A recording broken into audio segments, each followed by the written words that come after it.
अकोल्यातील तेल्हारा येथे एक धक्कादायक घटना समोर आली आहे। तर पत्नीवर गंभीर आरोपाचे स्टेटस ठेवून तलाठ्याने गळफास घेऊन आत्महत्या केली आहे। परिसरात शोककळा पसरली असून या घटनेने नातेवाईक आणि सहकाऱ्यांमध्ये मोठा संताप आणि अव्यवस्था पसरली आहे।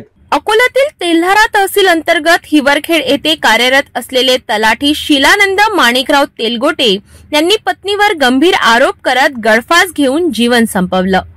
ठार येथील MIDC परिसरात त्यांचा मृतदेह आढळून आला। या घटनेने संपूर्ण परिसरात खळबळ उडाली आहे। आत्महत्येपूर्वी शिलानंद तेलगोटे यांनी त्यांच्या व्हॉट्सअप स्टेटसवरून पत्नीवर गंभीर आरोप केल्याचं समोर आलं आहे।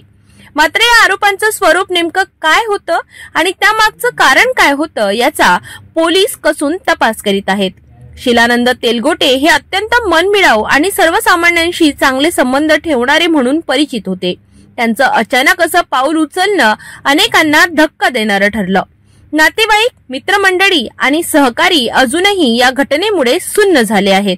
घटनेची माहिती मिळताच अकोला पोलीस घटनास्थळी दाखल झाले। मृतदेहाचा पंचनामा करून पुढील तपास सुरू करण्यात आला आहे। शिलानंद तेलगोटे यांची आत्महत्या नेमकं कोणत्या मानसिक तणावातून झाली याचा शोध घेण्यासाठी त्यांचे स्टेटस, मोबाईल फोन आणि वैयक्तिक आयुष्याची तपासणी केली जात आहे। ही घटना अत्यंत दुर्दैवी आहे। तर मानसिक तणावातून असे टोकाचे निर्णय घेणे हे समाजासाठी मोठे धक्क्याची घंटा आहेत। जर तुम्हाला किंवा तुमच्या ओळखीत कोणालाही मानसिक तणावाचा सामना करावा लागत असेल तर कृपया वेळेत मदत द्या। अशा दुर्दैवी घटनांना थांबवणं आपल्याच हातात आहे। पाहत रहा सिटी न्यूज।